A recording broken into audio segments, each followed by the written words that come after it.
안녕하세요 여러분, 반갑습니다. 이번 주에는 사회문화 영적 이해를 학습하도록 하겠습니다.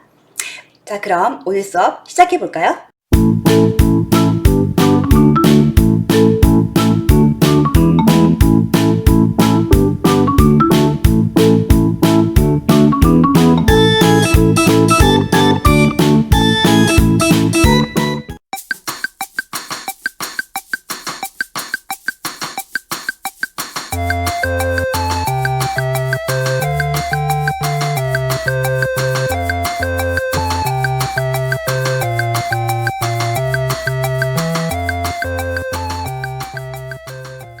우선 사회문화적 이해에 대해서 알아보도록 하겠습니다.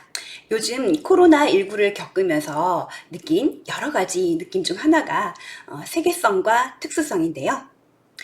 바이러스 하나가 전 세계로 퍼지는 데는 그리 오랜 시간이 걸리지 않았습니다. 세계 어디든지 다닐 수 있고 각 나라의 소식을 교환하는 것이 그리 어렵지 않은 세상이기에 어쩌면 당연한지도 모르겠습니다. 반면에 이번 코로나를 대처해 나가는 과정에서 우리나라가 보여준 능력은 세계를 놀라게 하였는데요.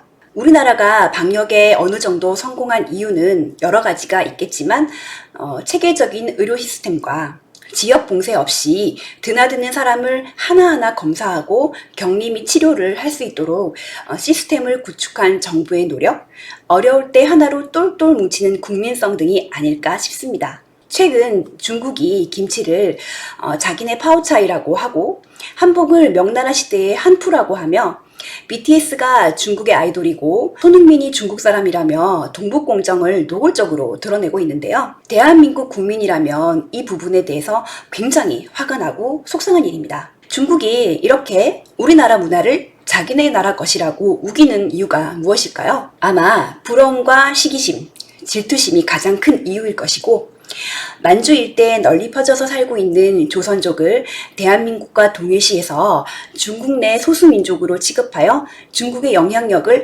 확대해 나가기 위함일 것입니다. 우리나라가 역사적으로 중국의 영향을 많이 받아온 것은 사실입니다. 그럼에도 불구하고 우리나라는 고유한 전통과 문화, 역사를 유지하며 독립국으로 당당하게 지구상에 우뚝 서 있는 나라이며 우리나라가 중국에 미치는 영향도 적지 않습니다. 가까이 있으면 서로 주고받고 하는 것이지 일방적인 것은 아닌 거죠. 중국에서 한복을 한푸라고 우기는 이유도 한복과 한푸가 비슷하게 생긴 부분이 있긴 해요.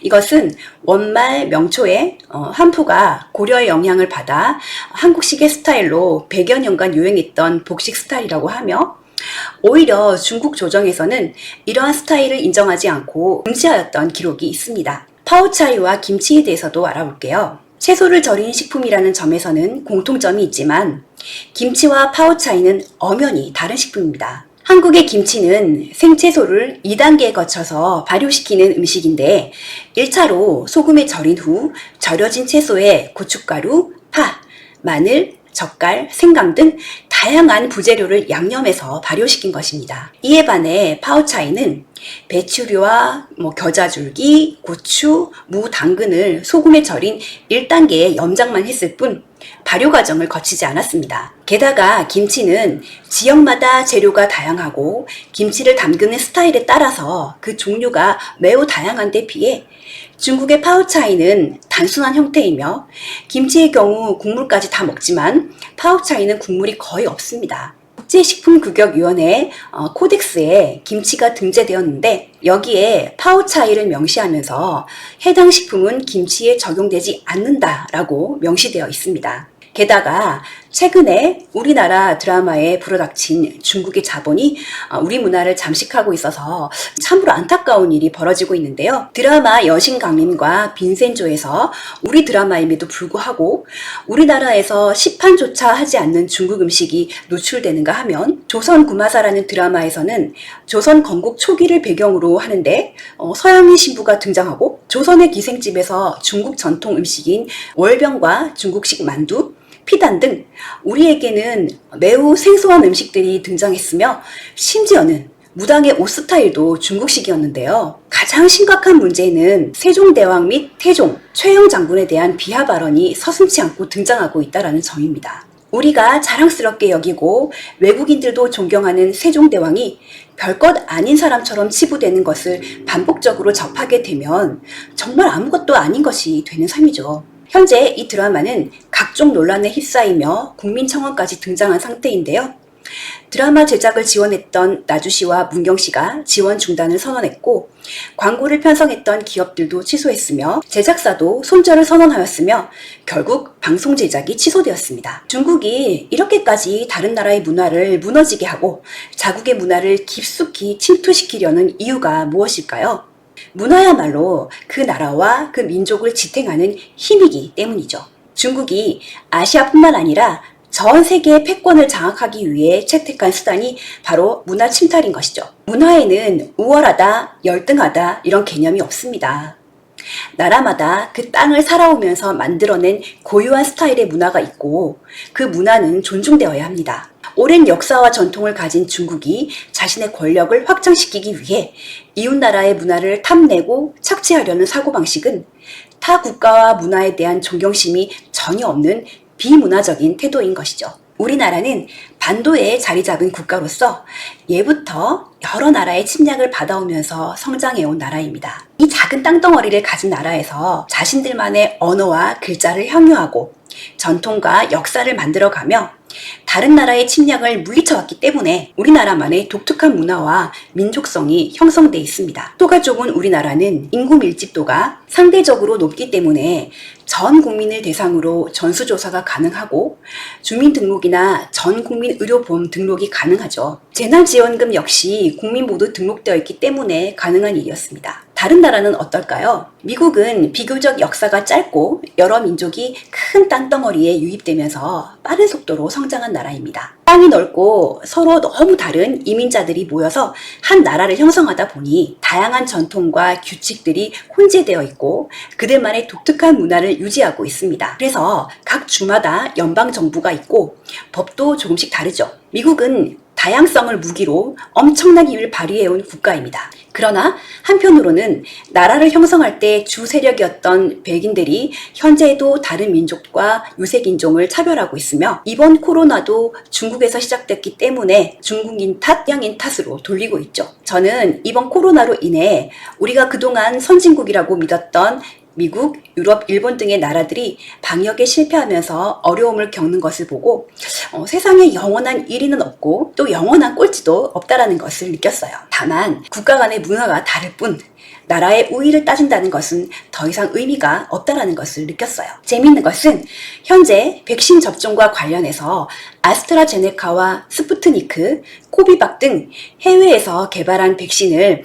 우리나라에서 위탁 생산하게 됨으로써 다른 나라보다 빠른 속도로 백신 접종에 박차를 가하고 있는데요. 매일 300에서 400명대의 확진자가 꾸준히 발생하고 있는 어려운 시점이지만 독일이나 다른 나라들은 또다시 봉쇄 조치를 취함으로써 전 세계가 모두 어려움에 처해 있고 그 와중에 우리나라가 선전을 하고 있음은 사실인 거죠. 우리나라가 방역에 어느 정도 성공하자 세계 각국에서 방역 시스템에 대한 문의가 쏟아지고 있는데요. 세계 각국 정상이 화상으로 만나서 회의를 하고 전 세계를 휩쓴 바이러스에 대처하기 위해 협력하는 모습을 보면서 더 이상 어느 한 국가나 지역의 문제가 아니라 모든 문제는 다국적으로 범세계적으로 이루어지는 하나의 문제라는 생각이 들었습니다. 이렇듯 현대는 다른 나라 사람들을 만나고 다른 문화를 가진 사람들과 함께 일하고 가족이 되는 것이 일상화된 세상인데요. 간호사는 어떠한 대상자를 만나든 그 사람을 한 사람의 인간으로서 치료적 관계를 맺을 수 있어야 됩니다. 그러기 위해서는 상대방이 살아온 문화나 가치, 배경에 대한 이해가 필수라고 할 수 있죠. 이번 시간에는 우리가 만날 많은 대상자들의 문화적 배경과 차이, 정신건강과 문화와의 차이에 대해 살펴보도록 하겠습니다. 자, 그러면 문화의 개념에 대해서 알아봅시다. 문화란 무엇일까요? 여러분이 동원과학기술대학교 간호학과에 입학한 지 어느덧 2년하고도 3, 4개월이라는 시간이 흘렀습니다. 동원과학기술대학교만의 규칙이나 교육과정, 일정 등의 양식들이 존재하는데요. 그 중에서도 간호학과만의 교육 목표나 비전, 교육과정, 또는 소통 양식 등이 있습니다. 처음에 입학했을 때에는 새로운 환경이 낯설고 어려웠겠지만 점차 시간이 흐르면서 익숙해지고 내가 그 일정에 참여하면서 후배에게 이어주게 되죠. 즉 문화란 특정한 사회 속에 사는 구성원들의 일상생활에 공통적으로 나타나는 학습된 가치와 신념 혹은 세계관에 기초한 공통적인 행위와 사고 양상을 말합니다. 어떤 집단이든 그 집단만의 독특한 문화가 있고 구성원들은 그 문화를 향유하고 공유하며 살아갑니다. 또한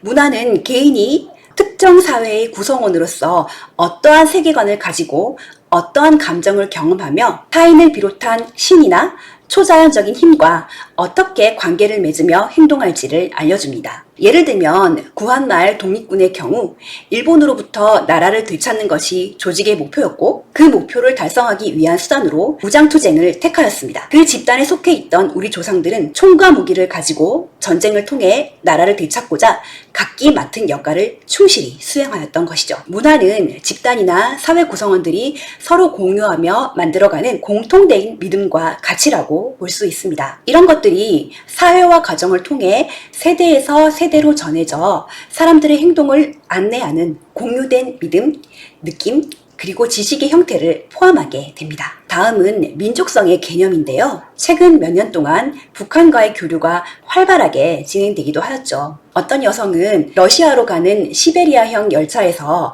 북한 주민을 만나 실제로 대화하고 밥 먹고 했던 영상을 올렸었는데요. 자식 걱정, 먹고 살릴 걱정, 통일에 대한 염원은 북한 사람들도 마찬가지더라고요. 떨어져 살아도 말과 글이 같고 같은 민족이니까 이것저것 다 챙겨주고 싶다라는 대화를 들으며 참 한민족이 뭐기를 해 라는 생각이 했었습니다. 이렇듯 민족이란 일정한 지역에서 오랫동안 공동생활을 하면서 언어와 문화상의 공통성에 기초를 하여 형성된 사회 집단으로서 민족마다 각각 고유한 민족성을 형성하고 있는데요. 여기서 민족성이란 민족적 결연이며 특정 문화 집단에 대한 소속감으로서 조상 대대로 내려오는 것, 인종, 신체적, 국민적 특성과 언어와 생활습관, 종교 같은 문화적 상징을 공유하는 큰 사회체제 내의 사람들을 의미합니다. 사실 요즘은 민족이라는 개념의 의미가 퇴색되는 경향이 있어요. 세계화가 가속되고 하나의 지구에 대한 주장이 나오면서 다소 폐쇄적이고 배타적인 특성을 갖는 민족이라는 개념에 반대하는 사람들이 생기기 시작했죠. 사실 우리나라 역시 한민족이라고는 하지만 역사적으로 끊임없이 다른 나라 사람들과 교류하였고 침략을 받기도 하면서 개방된 역사를 가지고 있기 때문에 혈통을 기반으로 주장하는 민족의 개념은 다소 낡은 개념으로 비춰질 수 있습니다. 그러나 중요한 것은 오랜 기간 동안 유사한 환경에서 모여 살았던 사람들끼리 가지는 유대감이나 독특한 문화를 잘 이해해야만 그 사람의 행동이나 사고방식을 이해할 수 있다는 것입니다. 어떤 문화에서는 정상인 행동이 어떤 문화에서는 비정상으로 간주될 수 있으므로 사람의 말과 행동, 사고방식을 절대적인 기준에 맞출 수는 없습니다. 간호사가 문화와 민족성과 관련된 지식과 이해를 하는 것은 인간의 행동에 대한 해석, 이에 대한 반응에 영향을 미치므로 대상자의 간호에 중요하다고 볼 수 있는 것이죠. 다음은 문화적 역량에 대해 알아볼까요? 문화적 역량이란 무엇일까요? 국어사전에 의하면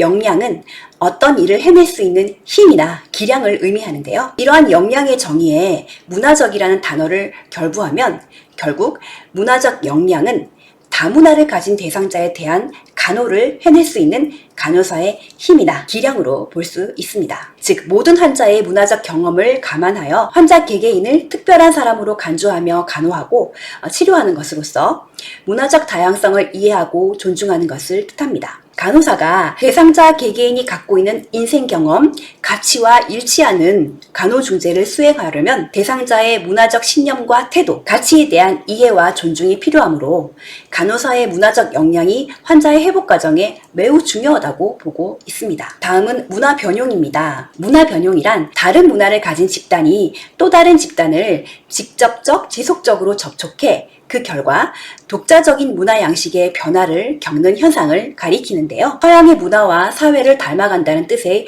서구화를 대표적인 예로 들 수 있습니다. 문화 전파와 문화 접촉으로 인해 문화의 변화가 생기게 되는데요. 문화 접촉이란 지리적으로 인접한 지역의 문화가 만나는 현상으로서 문화 변화의 큰 요인입니다. 동아시아 주변 국가들의 전통 양식을 살펴보면 다르면서도 비슷한 것들이 많은데요. 예를 들어 만두의 종주국은 중국이지만 고려시대에 우리나라에 들어오면서 만두피가 얇아지고 각종 야채와 고기를 다져서 소를 만들었습니다. 일본에 상륙한 만두는 어떤 스타일로 변했을까요? 일본식 만두는 주로 과자류에 속하며 팥이 주로 들어가 있고 차를 마실 때 곁들여 놓는다고 합니다. 이 외에도 인접해 있는 국가들끼리 서로 문화를 접촉하면서 타 국가의 양식을 받아들이고 기존의 문화를 개선해 나가면서 자신만의 독특한 문화 양식을 창조해 나가는 것이죠. 문화 전파는 A 국가의 문화가 B 국가의 문화로 전달되는 것을 말하는데요. 대표적으로 백제의 일본 문화 전파인데요. 사세기에 아지끼는 일본 태자에게 한자를 가르쳤고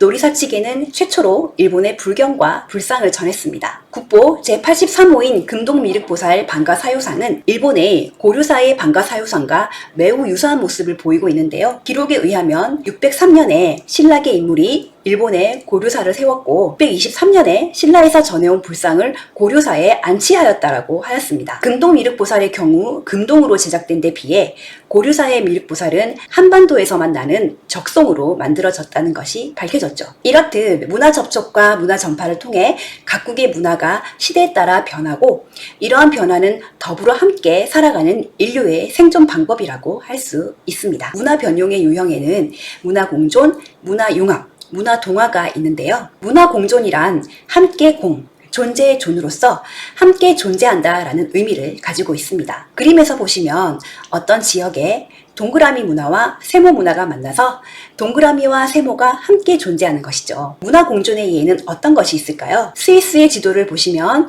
스위스 안에 다양한 언어가 사용되고 있는데요. 독일어, 프랑스어, 이탈리아어, 로마큐어가 공존하고 있으며 지역에 따라 사용되는 언어는 존중되고 있습니다. 종교의 경우에도 힌두교를 믿는 인도와 이슬람을 믿는 파키스탄에서 두 종교가 공존하며 종교에 따른 영토 분쟁도 계속되고 있습니다. 우리나라에도 문화의 공존은 존재합니다. 서울에는 세계 각국의 외국인들이 들어와 살면서 다양한 외국인 마을과 거리가 생겨났는데요. 이태원의 이슬람 마을, 창신동의 네팔 거리 등이 있습니다. 최근에 인도네시아의 자바주 타식말라야 섬에서 동원에 한옥마을을 짓고 태극기를 개양해서 관광 명소로 활용하고 있기도 합니다. 다음은 문화융합입니다. 문화융합이란 두 문화가 합쳐져서 제3의 문화가 형성되는 것으로서 그림에서 동그라미 문화와 세모 문화가 합쳐져서 그 모양이 네모로 변하는 것입니다. 문화융합의 예를 들어보면 한국식 푸드를 들 수가 있는데요. 중국의 작장면이 원조인 짜장면은 우리나라에 정착한 중국인들이 한국인의 입맛에 맞게 개량하면서 변화된 음식으로 중국 작장면이 천면장을 넣고 되직하게 소스를 볶은 짠맛이 특징인데 비해서 한국식 자장면은 각종 채소와 돼지고기에 카라멜라이즈화 시킨 춘장을 넣어서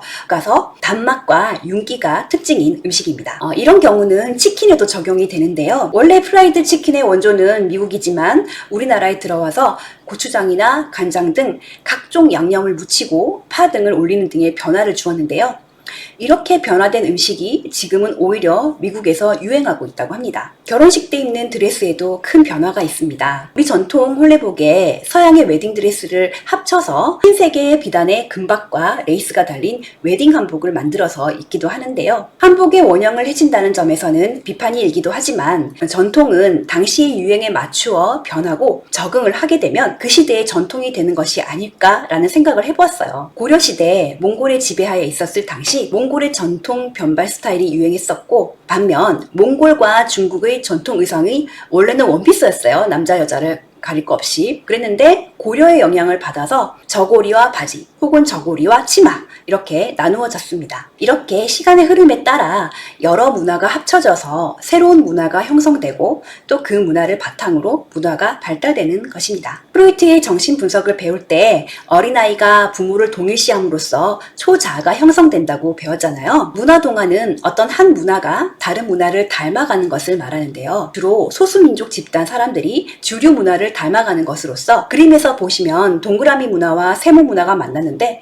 동그라미 문화는 사라지고 세무만 남아버린 거예요. 소수의 문화가 반드시 수준이 낮고 주류 문화가 반드시 수준이 높은 것이 아님에도 불구하고 완전히 주류 문화 속으로 사라지게 됨으로써 주류 문화를 가진 민족이 자민족 우월주의를 가지고 약한 문화를 탄압하게 되는데, 이는 편견과 고정관념, 차별, 낙인과 같은 문제를 양산하여 효율적인 간호 제공을 어렵게 합니다. 우리의 머릿속에는 몽골이나 카자흐스탄, 투르크메니스탄 등의 나라 하면 소나 양, 말을 키우며 목초지를 찾아다니는 유목민족으로 각인되어 있을 것입니다. 과거에 동양은 물론 서양까지 정복했던 몽골의 경우에는 찬란한 그들만의 역사와 문화가 있었지만 서구 문명이 들이닥치면서 상대적으로 뒤처진 면이 없지 않아 있는데요. 특히 유럽을 시작으로 미국 중심의 서구 문화가 아시아의 옛 전통 문화를 흡수하면서 그들의 언어나 풍습이 점점 사라지고 서양식 문화생활을 이어가고 있습니다. 이것은 우리나라도 마찬가지죠. 언어의 경우에도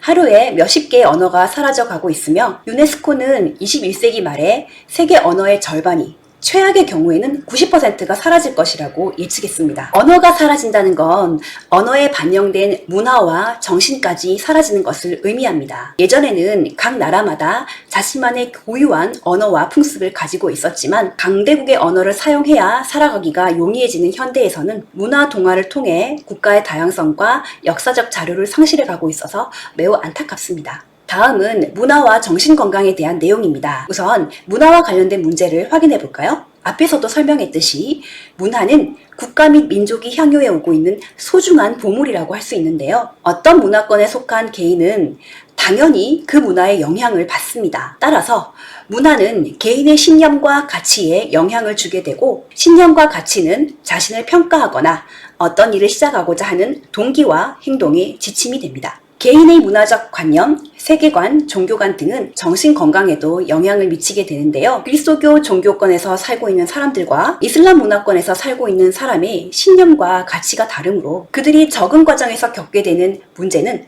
서로에게 이해될 수 없는 부분도 있을 수 있고, 또 독특한 정신 증상으로 나타나기도 합니다. 사회 경제적, 환경적 요소 또한 정신 건강과 관련이 있는데요. 통계를 살펴봤을 때 빈곤층의 정신질환의 발병률이 높은 것으로 나타나는데요. 이것이 정신질환으로 인해 계급이 몰락하는 것인지, 원래 가난한 사람들에게 많이 발병하는 것인지 그 인과관계는 확실하게 알 수 없지만 사회 경제적인 요소가 정신질환에 영향을 미친다라는 것은 사실인 것 같습니다. 실제로도 빈곤이나 스트레스 등 사회 환경적인 요소가 정신질환 촉발 요인이 되거나 회복을 더디게 하는 등 영향을 미치고 있죠. 또한 정신사회 행동의 건강 문제는 서로 상호작용을 하며 인간의 행동과 안녕에 영향을 미치는데요. 문화 안에서 사용되는 행동은 언어적, 비언어적인 것을 통해 관찰될 수 있습니다. 대상자를 총체적으로 이해하고 간호하기 위해서는 그 대상자의 문화를 이해하는 것이 중요한데요. 문화권 증후군이란 한 문화에서 어떤 상황에 대한 반응으로 나타나는 독특한 양상으로서 특정 문화권에서만 나타나는 부적응적인 증상을 말합니다. 문화권 증후군은 그 문화의 핵심적 의미와 행동적 규범을 상징하고 요약하는데요. 문화적 기술뿐 아니라 관념에 따라 발생하기 때문에 문화적 맥락과 분리하면 이해할 수 없습니다. 따라서 간호사는 문화권 증후군을 질병으로 인식하기보다는 문화 집단 내의 특정 증후군으로 간주하고 파악하기 위해서 대상자가 처한 사회문화적 환경에 대해서 이해할 필요가 있는 것이죠. 국제질병분류 ICD-10에서는 문화 특이적 장애를 따르지 않고 불안, 우울, 신체형 장애 혹은 적응장애의 지역성 변형으로 간주하였는데요. 즉, 문화적 특성에 따른 증후군을 따로 분류하지 않고 기존의 질환에 포함되면서 변형된 양상으로 본다는 것이죠. 반면 DSM-5에서는 문화적 상황이 정신장애에 미치는 영향을 체계적으로 평가하는 것을 돕기 위해서 문화권 증후군에 대한 기준을 제시하였는데요. 문화증후군이란 특정 문화에서만 나타나는 증후군이며, 문화적 관용어란 정신적 고통과 관련되어 문화 내에서 습관적으로 독특하게 사용되는 말투를 뜻합니다. 질병과 관련된 문화적 설명이나 이유나 원인은 각 문화마다 질병의 증상을 다르게 인식하고 해석하므로 원인을 다르게 받아들이는 것을 의미하는데요. 예를 들어 명절마다 일시적으로 우울증에 걸리는 주부들이 많은데 한국에서는 흔히 명절 증후군이라고 부릅니다. 우리나라 문화권 증후군의 대표적인 것으로 화병과 신병이 있는데요. 화병은 중년 이상의 여성에게 많이 발생하는 증후군으로서 가부장적 사회, 성차별, 시부모와의 갈등 등을 마땅히 해결할 수 없어 분노를 억제하는 것에서 기인하는 증상입니다. 주로 몸의 열기, 목과 가슴의 덩어리, 가슴 답답함, 가슴 속에 치밀어 오른 등 이런 신체 증상을 보이고 있습니다. 일부 치료자들은 우울증 치료에 초점을 두고 있기도 한데요. 이러한 이유로 화병이 한국에서만 나타나는 고유한 증상이라기보다는 다른 나라에서도 나타나며 우울장애, 신체화장애, 불안장애의 복합 진단이 가능하기 때문에 DSM-4TR에서는 등재되었다가 DSM-5에서는 삭제되었습니다. 신병은 무당이 되기 전에 앓는 일종의 정신장애로 대부분의 대상자는 신병을 앓다가 신을 거부하면 죽게 될지도 모른다는 생각에 신을 받아들이는 의식을 행하고 무당이 되면 증상이 사라집니다. 신병은 DSM-5에 등재되어 있습니다. 정신건강과 관련된 한국인의 문화적 특성에 대해 살펴보겠습니다. 우리 민족의 특기는 국난 극복이다 라는 말을 들어보셨나요? 매일같이 서로를 욕하고 싸우다가도 외세가 침략하면 언제 그랬냐는 듯이 똘똘 뭉쳐 이겨나가며 지금까지 잘 버텨오고 있는 불굴의 민족입니다. 한반도는 땅은 비록 작지만 대륙과 섬을 잇는 요새로서 땅도 비옥해서 주변국들로부터 끊임없이 위협을 받았던 역사적 기억 때문에 살기 위해서 똘똘 뭉칠 수밖에 없었습니다. 따라서 우리 민족은 공동체 의식이 투철하고 관계로부터 정서적 유대감을 가지려는 욕구를 가지고 있는데요. 이러한 특성은 우리 중심의 집단주의 문화를 형성하게 되었습니다. 외국인들도 매우 특이하다고 생각하는 이러한 문화는 언어적 습관에서도 드러나는데요. 영어권 국가에서는 My family, my native country라고 표현하는 데 비해 한국 사람들은 우리나라, 우리 가족, 우리 엄마 등 우리를 매우 강조하게 됩니다. 이것은 개인적인 결정이나 행위보다 집단적 행위를 강조함으로써 구성원 간의 관계를 유지하고 사회적으로 규범화된 이상적인 혹은 바람직한 신념과 가치를 각 개인이 내면화하고 실천하는 것을 요구합니다. 다음은 가족중심주의입니다. 한국을 비롯한 동양 문화권에서는 부자관계는 천륜관계고 부부관계는 일륜관계로 보는데요. 유교의 영향으로 가족 내 위계질서를 유지하는 인사상을 바탕으로 효를 이루려고 하였습니다. 외국 사람들이 우리나라에 오면 이 효사상에 대해서 감탄을 하게 되는데요. 전통사회에서는 이 가족중심주의가 사회의 안정을 이루는 기초가 되었으나 최근에는 가족이기주의로 변하고 핵가족화, 개인주의 등으로 인해 가족의 개념이 변화함으로써 가족 자체의 지지력도 약해졌으며 세대 간의 갈등으로 정신건강에 부정적인 영향을 미치고 있습니다. 대부분의 나라는 그 나라에서 오랫동안 국민들의 사상을 지지해주는 종교가 역사를 함께 해왔습니다. 유대인 하면 유대교, 프랑스 하면 가톨릭, 영국 하면 영국 국교회, 인도는 힌두교. 우리나라는 전통적으로는 유교가 종교라기보다는 행동 지침의 근간이 되었고 양반이나 귀족들은 불교를, 백성들은 무속신앙을 믿어왔습니다. 근대화의 바람이 불어닥치면서 일제의 수탈로 나라를 뺏기는 등 혼란의 시대를 거쳐 유입된 여러 종교들이 각각의 세력을 확립해서 팽팽하게 맞서고 있는 상태인데요. 이러한 양상은 종교의 본래 역할에 충실하지 못하고 사회적 갈등을 일으키게 합니다. 우리나라 사람들은 술을 한 번 마시면 끝장을 보는 편인데요. 회식을 해도 2차, 3차는 기본이고 다음날 숙취를 해소하기 위해 술을 찾기도 합니다. 회식하러 가서 술을 안 마시면 분위기를 못 맞춰주는 사람으로 인식이 되고요. 술을 잘 마시는 사람은 사회성 좋은 사람으로 인식되기가 쉽죠. 우리나라 사람들은 밥이나 술을 함께 먹고 마심으로써 친해지고 소통에 도움을 준다고 생각하기 때문에 술이 인간관계 유지를 위해 필수 조건이라고 생각하고 있습니다. 그러나 알코올 중독에 이르는 첫 관문은 사회적 의존이며 음주가 사회적으로 허용되는 분위기에서 자신의 음주량을 초과해서 과다하게 마심으로써 알코올 중독에 쉽게 이완되고 알코올 규제 정책 수립에도 어려움을 겪게 되죠. 우리나라는 십수년째 OECD 자살률 1위 국가인데요. 아무래도 일제 침략과 6.25 전쟁으로 초토화된 나라를 살리기 위해 앞만 보고 달려온 사이에 너무 빠르게 변해가는 속도를 따라가지 못하고 소외되는 사람들이 자살을 선택하는 경우가 많습니다. 특히 요즘 장기적인 경제 불안과 우울 및 정신질환, 진로 및 성적에 대한 압박감, 청년 실업, 고용 불안, 질병이나 가족 갈등, 소외감 등으로 인한 자살 등 청소년에서 노인에 이르기까지 자살자가 증가하고 있으며 코로나19로 인해 그 수와 폭이 더 넓어지고 있는 실정입니다. 먼저 가는 사람만 인정하는 사회가 아닌 쉬어갈 수도, 늦게 갈 수도 있음을 인정해주는 포용적인 사회구조적 대안이 필요하다고 볼 수 있습니다. 국제화 시대를 맞이하여 국가 간의 교류가 활발해지고 국제결혼 및 이민자의 수가 증가하면서 우리나라 안에 다른 인종, 다른 언어, 다른 풍습을 가진 사람들을 많이 볼 수 있는데요. 대부분 충분한 적응 기간 없이 한국 문화에 노출되면서 문화적 충격과 갈등을 겪게 되고 심한 경우에 여러 가지 정신 문제를 일으키게 되는데요. 이것을 문화 적응 스트레스라고 합니다. 우리나라에서 살아가는 사람들 역시 우리의 구성원입니다. 그들이 잘 적응하고 조화롭게 살아갈 때 대한민국이라는 나라가 안정적으로 살아갈 수 있는 좋은 터전이 될 수 있는 것이죠. 네, 이렇게 문화에 대해서 살펴보았는데요. 국제화 시대에 나와 다른 문화를 가진 대상자를 간호해야 하는 상황이 늘어나고 있죠. 간호사가 얼마나 타인의 문화에 대해서 알고 존중해 주느냐에 따라 환자의 회복 과정에 지대한 영향을 미친다고 볼 수 있습니다. 따라서 간호사가 자신과 다른 대상자의 문화적 배경을 존중하고 그 가치와 신념을 이해하는 능력을 간호사의 문화적 역량이라고 하는데요. 문화적 역량은 대상자의 문화에 대한 지식과 대상자의 문화적 차이를 이해하고 존중할 수 있는 민감성이 포함되며 간호사가 문화적으로 유능한 간호를 제공하기 위한 기술로서 범문화적 이해와 원활한 의사소통 기술, 촉진 기술, 융통성 등이 요구됩니다. 문화적 간호를 수행하기 위한 간호 과정입니다.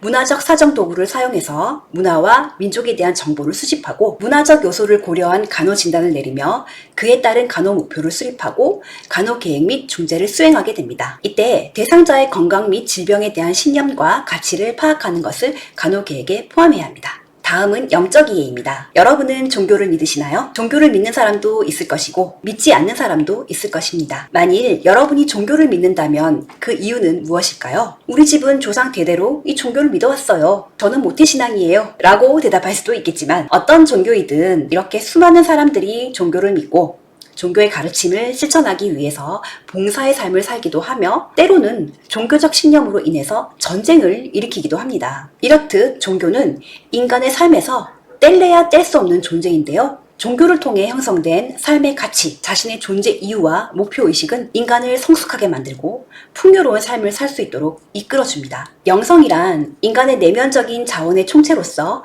개인으로 하여금 자신, 타인 및 성의 존재와의 의미 있는 관계를 유지시키며 신체와 영혼, 마음을 통합하는 에너지고 존재에 대한 의미와 목적을 주관하게 되고 현실을 초월하며 앞으로 나아가게 하는 힘을 의미합니다. 영성은 내적 자아와 관계를 맺고 자신의 강점을 발견하여 내적 잠재력을 개발하는 내적 연결과 타인, 자연, 환경과의 관계를 맺는 대인관계적 연결, 창조주나 초월적 존재와의 연결을 포함하는 개념으로서 종교적 신념이나 행위를 넘는 광의의 의미로 파악해야 합니다. 간호사는 대상자의 영적 신념과 가치를 이해하게 되면 대상자의 영적 요구와 관련된 문제를 인식하고 영적 간호를 제공할 수 있게 되는데요. 단지 종교에 국한하는 것이 아니라 삶의 의미, 존재 가치에 대한 신념 등을 다룰 수 있습니다. 영성과 정신건강은 상호관계를 갖고 있는데요. 영성은 일상생활에서 나타나는 문제, 고통, 스트레스, 불안, 분노, 좌절 등 부정적 정서를 효과적으로 다루는데 도움이 됩니다. 따라서 간호사는 대상자의 영적 신념에 따른 영적 요구를 충족시키도록 적극적인 돌봄과 간호를 제공하는 영적 간호를 제공해야 하는데요. 여기서 영적 요구란 종교 유무와 상관없이 자신의 삶의 의미와 목적을 발견하고 타인과 신과의 관계에서 사랑과 관심을 주고받으며 자신과 타인을 용서하고 용서받고자 하는 요구를 말합니다. 영적 욕구는 언제나 존재하지만 위기 상황이나 문제에 부딪힐 때 그 어느 때보다 영적 요구가 높아지게 되는데요. 이들을 간호하는 간호사는 영적 요구에 대한 깊은 이해를 바탕으로 영적 간호 중재를 제공해야 합니다. 따라서 간호사는 영적 간호를 제공할 때 자신의 영적 신념과 가치관을 분명히 알아야 하며 영적인 성장을 위한 노력과 간호사와 대상자 간의 신뢰, 개인 신앙에 대한 존중의 자세가 필요합니다. 영적 간호 과정에 대한 내용 살펴보시죠. 네, 오늘 학습한 내용을 퀴즈로 확인해 볼까요? 1번, 치료자가 환자의 사회 문화적 배경을 알고 있어야 하는 이유는 정답은 2번입니다. 환자의 사고방식과 행동에 영향을 주는 행동을 예측하기 위해서입니다. 2번, 화병에 대한 설명으로 옳은 것은? 정답은 5번입니다. 보기 1번, 화병은 남성보다는 중년의 여성에게 많이 나타나는 증후군이죠. 보기 2번은 심리적인 증상뿐만 아니라 몸의 열기, 목과 가슴의 덩어리, 가슴 답답함, 가슴 속에 치밀어 오름, 이런 신체 증상을 동반하죠. 보기 3번은 분노를 표출하지 못하고 억제했을 때 나타나는 증상이고요. 보기 4번, 신들림 현상은 화병이 아니라 신병이죠. 보기 5번, 중년 여성들이 가부장적 사회, 가족중심주의, 성역할 차별 등으로 인해 분노를 표출하지 못할 때 화병이 생깁니다. 3번, 정신건강과 관련된 한국의 문화적 특성이 아닌 것은? 정답은 4번입니다. 정신건강과 관련된 한국의 문화적 특성으로는 우리 중심의 집단주의 문화, 가족중심주의, 종교적 상황, 음주문화, 급속한 자살률, 다문화 가정의 증가입니다. 우리나라는 전통적으로 우리 중심의 집단주의와 관련되어서 학연과 지연을 중요시하는 문화를 가지고 있죠. 따라서 정답은 4번입니다. 4번, 영적 간호중재에 대한 설명으로 옳은 것은? 정답은 3번입니다. 보기 1번, 영적 간호 제공 여부는 대상자의 종교적 신념과 상관없이 제공되어야 합니다. 보기 2번, 영적 간호를 제공하면 대상자의 건강 회복에 도움이 되고요. 자신의 삶에도 변화를 초래할 수 있습니다. 보기 4번, 영적 간호에 있어 분노와 자기 비하 등 부정적인 감정은 표현하지 않는 것이 아니라 적절하게 올바른 방법으로 표현하게 함으로써 억압된 분노나 부정적 감정을 해소할 수 있습니다. 보기 5번, 영적 간호는 내적 자아뿐만 아니라 신 혹은 타인과의 관계에서 사랑받고 싶고 인정받고 싶고 용서하고 용서받고 싶은 영적 요구를 충족해 주어야 하므로 환경 및 타인과의 관계도 매우 중요합니다. 보기 3번 해보실까요? 영적 간호란 대상자의 영성에 맞게 영적 요구를 충족시키는 방법으로서 대상자의 영적 신념을 파악하고 영적 요구를 충족시켜 영적 안녕을 성취하도록 돕는 일련의 과정입니다. 따라서 정답은 3번입니다. 네, 오늘 하루도 긴 시간 수고 많으셨습니다. 다음 영상에서 만나요. 안녕!